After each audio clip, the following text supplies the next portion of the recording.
আর ডাকা যাবে না। চলো না, উটিতে চলে এসছি। উটি উটি হেভি লাগছে কিন্তু। হ্যাঁ এবার এইদিকে কোথায় নামছি তাহলে?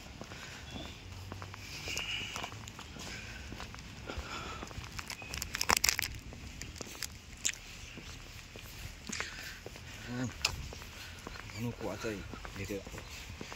পুরো কুয়াশায় ঢেকে গেল। এই জিনিসটা দেখতে পেতে তুমি আমার সাথে না আসলে।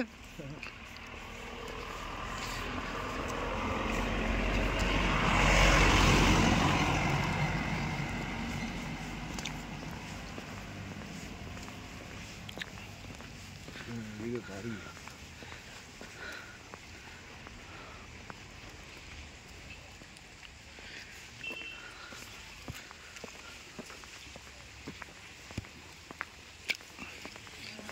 দোকানপাট কিছু দেখাই যাচ্ছে না গো।